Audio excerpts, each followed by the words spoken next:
पण माहिती नव्हतं की मी भरतीसाठी इथे भरतीची तयारी करते। 2 तारखेला सकाळी मी जॉब सोडला आणि बिल्डिंगमधून खाली उतरली। रातभर तर झोप नाही आली, कारण सिग्नलवर राहण्याची माझी पहिलीच वेळ होती। कधीच मी सिग्नलवर राहिलेली नाही, उपाशी पोटी। ते पण आता घरच नाही आहे म्हटलं तर कसं काय। दुसऱ्या दिवशी पहाटे 5 वाजता जे पब्लिक बाथरूम असतात, जिथे आपण पैसे देऊन बाथरूमला जातो, त्या ठिकाणी मी गेली। तिथे मी कपडे चेंज केले आणि दुसऱ्या त्याच दिवशी म्हणजे तयारी केली आणि सकाळी 7 वाजता मी मेट्रो या ठिकाणी होमगार्डच्या मैदानावर गेली ट्रेनिंगसाठी। त्यावेळेस माझ्या आयुष्याचा तो दिवस ते मला प्रॉब्लेम आला, लेडीज प्रॉब्लेम आला। तर लेडीज प्रॉब्लेममध्ये मला काहीच म्हणजे आता तिथं घरच नव्हतं, सगळं रोडवरच राहणं होतं माझं। सिग्नलवर कपडे धुणार कुठे, काय डाग पडायचे पूर्ण कपड्यांना। ते पाया मांड्यांची जागा होती, तिला त्रास व्हायचा, तर रक्त व्हायचं, त्याच्यातून सुजी यायची, म्हणजे खूप त्रास व्हायचा। एक पण त्रास कमी नाही झाला, वाढला। लोक असे बघायचे तोंडाकडे, हे किती दिवस झाले सिग्नलवर आहे, किती दिवस झाले सिग्नलवर आहे।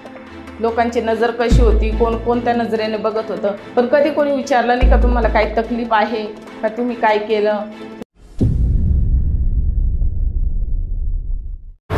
नमस्कार, मी सुप्रिया सूरज पवार, महाराष्ट्रामध्ये नाशिक जिल्ह्यात राहते आणि माझा जन्म नाशिक जिल्ह्यातील लोशिंग गावातच झाला। माझ्या वडिलांना आम्ही म्हणजे 4 बहिणी होतो। 4 बहिणी असल्यामुळे वडिलांना मुलाची आशा होती, तर मुलगा झाला नाही, त्यामुळे आईला सासूरवास करायचे। त्यामुळे असं झालं की आईला आम्हाला सर्वांना मामांच्या घरीच राहायला लागलं। आमचं बालपण हे मामांच्याच घरी गेलं, मामांच्याच घरी लहानाचे मोठे झालो, शिक्षण झालं। पण आई पण काही कालांतराने कामासाठी मुंबईला गेली आणि मुंबईला गेली तर मामांकडे आम्ही होतो राहायला।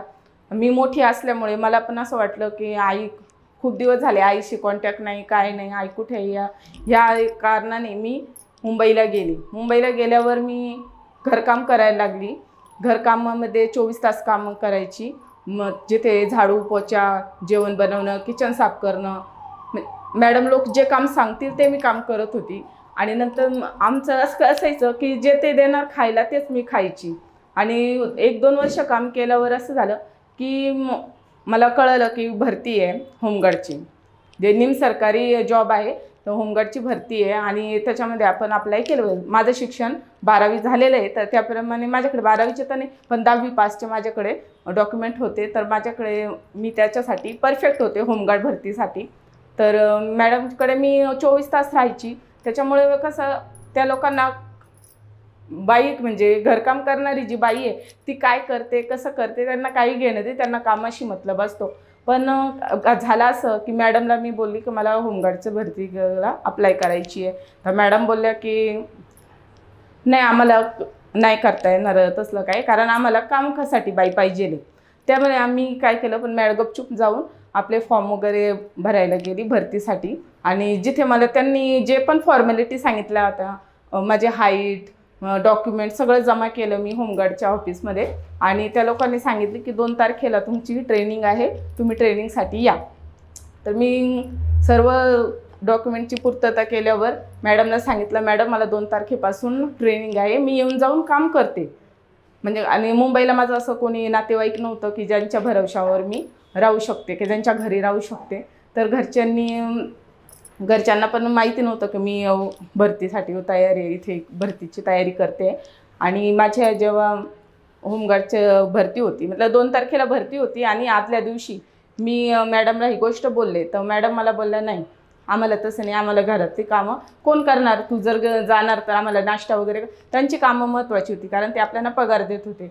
तर मग म्हटलं नाही, हे जीवन काही जीवनच नाही आहे, आपल्याला जगायचं आहे, आपलं स्वतःचं काहीतरी पाहिजे, आपलं अस्तित्व टिकवण्यासाठी आपल्याला काहीतरी करणं गरजेचं आहे। म्हणून मी ते मॅडमला बोलले ठीक आहे, मला हे जॉब सोडायची आहे। 2 तारखेला सकाळी मी जॉब सोडला आणि बिल्डिंगमधून खाली उतरली आणि बाजूलाच राहत होती माझी मावशी, म्हणजे माझी सख्खी मावशी, जी माझी चुलती पण आहे आणि ती घरामध्ये सर्वात मोठी आहे। सासरी पण म्हणजे माझ्या माहेरी पण आणि माझ्या आजोळी पण, मामांच्या घरी पण ती मोठी बहीण आहे आणि माझी चुलती आहे। तिच्याकडे मी गेली आणि तिला सांगितलं की असा प्रॉब्लेम आहे, मी काम सोडून आले। तर ती पण घर खात्यातच काम करत होती, पण तिथे अलाउड नव्हता, मी राहू शकत नव्हते. आणि ती पण डे नाईटचंच काम करायची तिथे. मग तिला पण ती मला बोलली की तू माझं सिग्नलवर वेट कर, मी येते तुला तिथे भेटते. मी गेली सिग्नलवर, तिचा वेट केला. आणि आईने मी मावशीला आईच मानते, माझ्या देवाप्रमाणेच आहे ती माझ्यासाठी. तर ती आली आणि माझ्यासाठी तर माझ्याशी बोलली. काय झालं म्हटलं, मला होमगार्ड भरती व्हायचं आहे आणि मला घरकाम करायचं नाही आहे, काहीतरी स्वतःचं अस्तित्व करायचं आहे, म्हणून मला होमगार्डच भरती करायचं आहे. तर बोलली ठीक आहे. म्हणून काय आम्ही मग आंबेडकर नगरमध्ये कप्परेड एरियात आम्ही आंबेडकर नगर येथे खूप रूम शोधला, पण आम्हाला कधी भाड्याचा रूम भेटला नाही. पावसाचे दिवस होते जरा, कारण मुंबईचं वातावरण असं होतं की पाऊस, ऊन आणि घाम इतका यायचा. तर आणि सिग्नलवर आम्ही रूम तर भेटला नाही. मग आईला मी मावशींना सांगितलं का बघा, आम्ही अक्का म्हणतो त्यांना, म्हणलं अक्का असं अशी बात आहे, रूम तर भेटत नाही झालं. आम्ही सर्व शोधला, थकलो अक्षरशः. म्हटलं ठीक आहे, मी सिग्नलवर राहून माझे ट्रेनिंग पूर्ण करल. मी सिग्नलवर राहायचा मी ठरवलं. पहिला दिवस होता सिग्नलवर राहायचं म्हणजे काय. तर मग दुसऱ्या दिवशी ट्रेनिंगला जायचं होतं. मी तयारी केली, सकाळी 5ला उठली, म्हणजे रात्रभर बसली मी त्या सिग्नलवर. जोपर्यंत गाडी चालू होती तोपर्यंत काहीच वाटत नव्हतं, लोक ये जाय करायचे तर काहीच वाटत नव्हतं. पण ज्या वेळेस रात्रीचे 12 वाजले त्यानंतर लोकांची ये जा बंद झाली, दुकान बंद झाले, सगळे म्हणजे सुनसाट झाले. मुंबईसारख्या शहरात कप्परेड एरियामध्ये सिग्नलवर मी राहायचा निर्णय घेतला, का तर होमगार्ड मला पूर्ण करायचं होतं, होमगार्डची ट्रेनिंग पूर्ण करायची होती. आणि मग नंतर मावशी माझ्यासोबतच होती, तिने माझा शेवटपर्यंत साथ सोडला नाही. आम्ही दोघीजणी सिग्नलवर राहिलो. आणि त्यानंतर मग आईने, मी आईच म्हणते मावशींना, पण ती मला बोलली की ठीक आहे. दुसऱ्या दिवशी सकाळी 5ला उठलं. रातभर तर झोप नाही आली, कारण सिग्नलवर राहण्याची माझी पहिलीच वेळ होती. कधीच मी सिग्नलवर राहिलेली नाही, उपाशी पोटी. ते पण आता घरच नाही आहे म्हटलं तर कसं काय. दुसऱ्या दिवशी सकाळी 5 वाजता मी उठली. झोपले कसलं तर जे एक दुकान होतं सिग्नलला, आणि त्याच्या पाठीमागे पडवी होती, म्हणजे त्या लोकांनी पत्रा लावलेला होता. त्या पत्र्याच्या आसऱ्याने आम्ही राहिलो. तर आम्हाला तिथे कसं तरी रात्र काढायची होती. रात्र काढली. आम्ही एकमेकींना प्रोटेक्शन देत होतो. कधी ती झोपायची मी जागायची, कधी मी झोपायची ती जागायची, म्हणजे भरपूर असं आळीपाळीने आम्ही एकमेकींना प्रोटेक्ट करत होतो. आणि दुसऱ्या दिवशी पहाटे 5 वाजता जे पब्लिक बाथरूम असतात, जिथे आपण पैसे देऊन बाथरूमला जातो, त्या ठिकाणी मी गेली. तिथे मी कपडे चेंज केले आणि त्याच दिवशी म्हणजे तयारी केली. आणि सकाळी 7 वाजता मी मेट्रो या ठिकाणी होमगार्डच्या मैदानावर गेली ट्रेनिंगसाठी. तर मग होमगार्डच्या तिथे ट्रेनिंग वगैरे जे आपलं बेसिक ट्रेनिंग असतं, रायफल परेड करणं, लेफ्ट राईट वगैरे सगळं, लाठीचार्ज सर्व ते तिथं ट्रेनिंग देतात. मग नंतर त्यांनी असं सांगितलं की इथेच आता तुम्हाला ट्रेनिंग करायची आहे आणि तुम्ही इथे यायचं रोज सकाळी 7 ते 12. आणि पैसे पण नव्हते माझ्याकडे, रोडवर राहते तर कशी राहणार, आणि खायला पण काही नाही. रोडवर राहणं म्हणजे इतकं मामूली नाही. जितकं शब्दांनी मी बोलते ना ते मला पूर्ण 24 तास काढायचे होते दिवसाचे. तर मग जेवायला तर काही नाही, आईने 100 रुपये दिले होते, गाडी भाडं झालं. चहा आणि बिस्किट खायची मी, जेवण नाही, काहीच नाही. त्या दिवशी पहिला दिवस होता, काही वाटलं नाही. पण दुसऱ्या दिवशी पण मी गेली तर रुटीन माझं तेच चालू होतं. मी त्याच्यातलं बदल काय नाही. तकलीफ माझी वाढतच होती पण कमी काहीच होत नव्हतं. ट्रेनिंग घेत होते. 3 दिवस झाले. पाय सुजले माझे, आंघोळ नाही, जेवण नाही, अक्षरशः मी उपाशी होती. आई पण होती, आई कामाला जायची, ती काम करायची, तर उरलेलं जेवण असायचं ते ती माझ्यासाठी सिग्नलवर घेऊन यायची. सिग्नलवर आणल्यावर ते मी खायची आणि तिथेच राहायची. आम्ही संध्याकाळी व्हायची तर मग आई बोलायची मावशी आमची की माझ्या बदले तू कामाला जा, तिथलं काम तू कर, म्हणजे तुला जेवण भेटल. तर मी जायची, तिथलं मला जेवण भेटायचं, मी सफाई करायची. पण मला त्यावेळेस ही बुद्धी नव्हती की माझी आई पण माझ्यासोबत उपाशी आहे, म्हणजे माझी बुद्धीच तेवढी नव्हती. मी वयाने थोडी लहानच होती, तर मी ते जेवण स्वतःच करायची. पण मी आईचा पण विषय घेतला नाही. माझी मावशी जरी असली तरी माय मरो मावशी जगो ह्या गोष्टीसाठी ती नक्कीच पात्र ठरेल. आणि त्यानंतर मी ज्यावेळेस ट्रेनिंग होते 3 दिवस झाले, रुटीन माझा तोच, सकाळी 5ला उठायचं, पब्लिक बाथरूममध्ये जायचं, तिथेच फ्रेश व्हायचं, आंघोळ नाही, फक्त कसं तरी तोंड धुवायचं बॉटलनी पाणी घेऊन आणि कपडेच तिथे चेंज करायचे, कपडे धुवायचे नाही, काही नाही. आणि असेच जायचं. 7 वाजता मैदानावर हजर राहायचं, तिथे आपल्या बेसिक ट्रेनिंग घ्यायचं, रायफल, लाठीचार्ज, मार्चिंग, सगळं जे पोलिसांना असतं तेच ट्रेनिंग होतं. माझे पाय सुजले होते, अंगातून घामाचा वास येत होता. मुली म्हणायच्या, शीच्या अंगाचा किती वास येतो हिला, म्हणजे हिचं असं बोलायचं. तर आपल्याला अपमान वाटायचा, पण आपण रोडवर राहतो हे जर आपण लोकांना सांगितलं किंवा मैत्रिणींसाठी आपला मजाक उडवतील ह्या मी कधीच सांगितलं नाही. आणि सांगायचं पण नसतं या गोष्टी, कारण लोक आपल्याला मदत कमी आणि आपल्यावर हसतात जास्त. हे मी आपल्या आयुष्यामध्ये शिकलेली आहे. आणि ज्यावेळेस ट्रेनिंग माझी 4था दिवस आला, त्यावेळेस माझ्या आयुष्याचा तो दिवस हे मला प्रॉब्लेम आला, लेडीज प्रॉब्लेम आला. तर लेडीज प्रॉब्लेममध्ये मला काहीच म्हणजे आता तिथं घरच नव्हतं, सगळं रोडवरच राहणं होतं माझं सिग्नलवर. तर माझ्या त्या म्हणजे त्या काळात पण जे लेडीज प्रॉब्लेम होते त्या काळात पण मला खूप त्रास झाला. तर त्याच अवस्थेमध्ये मला ट्रेनिंगसाठी जायला लागायचं होमगार्डच्या. तर मी गेली, पण तिथे पण ट्रेनिंग जेव्हा करायचे ना, तर माझ्या 2 मांड्यांना लेडीज असतात त्यांना समजेल की आपल्याला किती त्रास होतो त्या गोष्टींचा. त्या तरी घरी असायच्या, पण मी रोडवर राहायची, आंघोळ पण नव्हती, कपडे धुणार कुठे, काय डाग पडायचे पूर्ण कपड्यांना. तरी पण मी ती ट्रेनिंगसाठी जायची. 7 ते 12 माझी ट्रेनिंगचा टाईम होता. आणि ज्यावेळेस मी तिथे गेली, ट्रेनिंग करता करता कपड्यांना डाग पडायचे. परत आपलं जे मांड्यांची जागा होती तिला त्रास व्हायचा, ते रक्त व्हायचं, त्याच्यातून सूज यायची, पाय पण सुजायचे. कारण का तर ते बेसिक ट्रेनिंग पण एकदम इतकं कठीण होतं ना, त्याचं विचारताच सोय नाही. मग मी घरी यायची. माझ्यासोबतच्या ज्या मुली होत्या त्या घरी जाऊन आराम करायच्या, त्यांना त्यांची आई गरम पाणी करून द्यायची, त्या झोपायच्या, जेवण करायच्या. पण तसं माझं काही नव्हतं.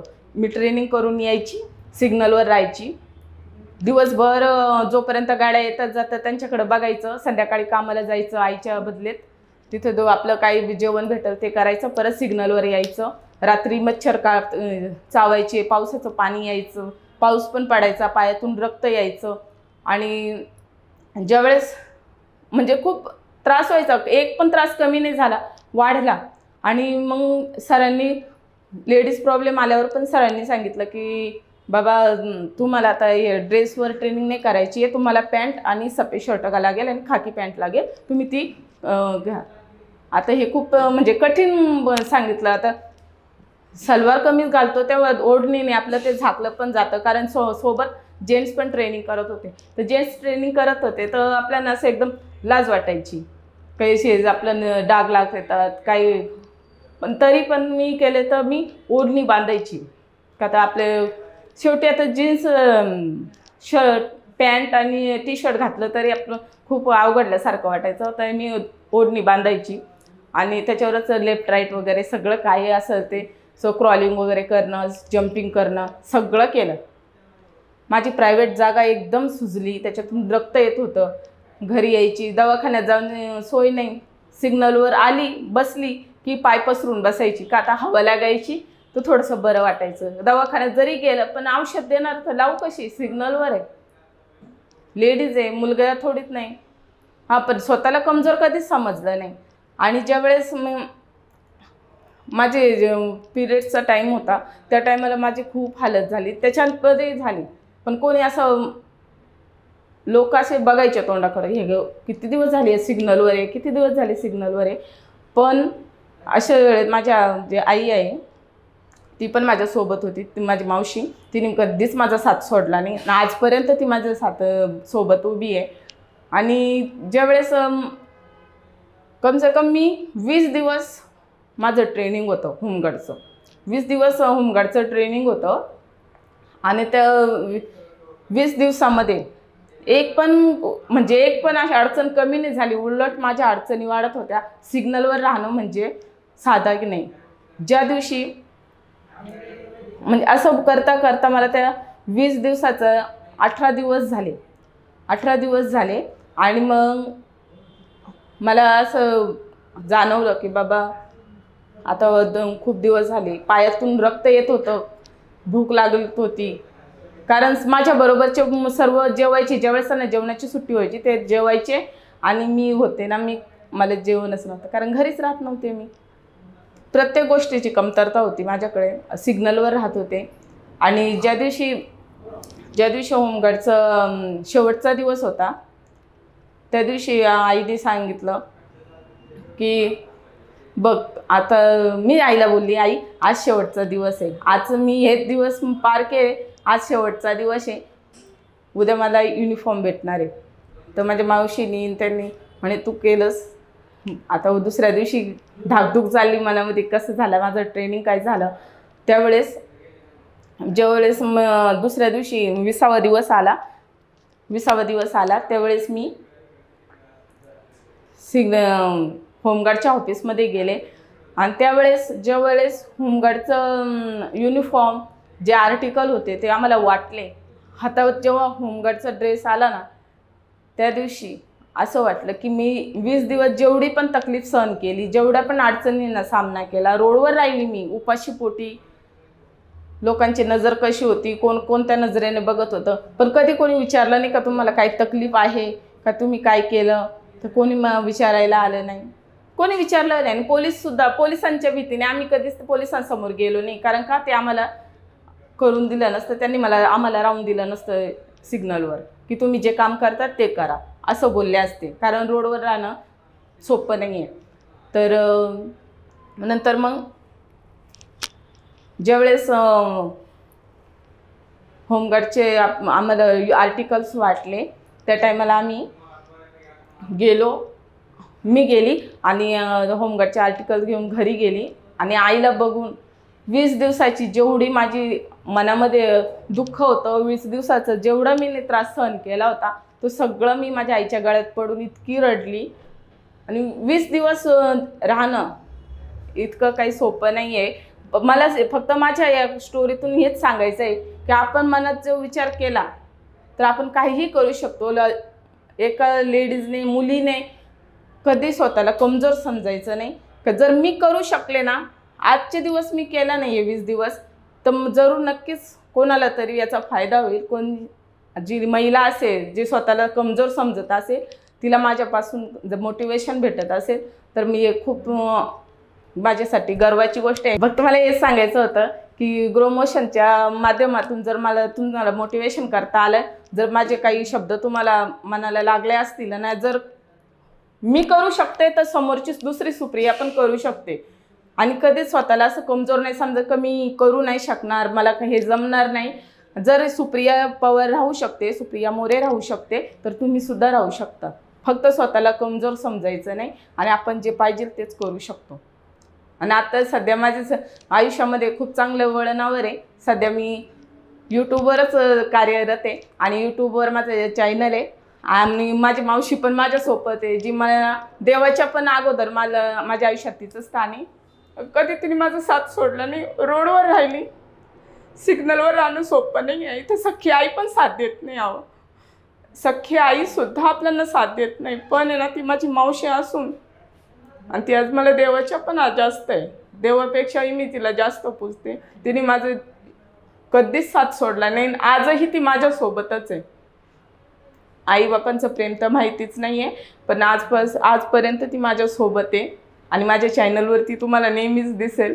तुम्ही जर माझ्या चॅनलला भेट दिला तर तुम्हाला नक्कीच कळेल की माझी मावशी कशी आहे, आम्ही कसं राहतो ते तुम्हाला नक्कीच कळेल. आणि ग्रोमोशनचे खूप खूप धन्यवाद आहे की कम से कम दुसऱ्या सुप्रियांना याच्यापासून मोटिवेशन भेटेल आणि माझं पण जे त्रास आहे त्याच्यावर काहीतरी सार्थक झाल्याचं मला हे होईल. धन्यवाद. हा व्हिडिओ आपल्याला कसा वाटला ते आम्हाला कमेंट बॉक्समध्ये कळवा आणि आपल्या मित्रांबरोबर शेअर करायला विसरू नका.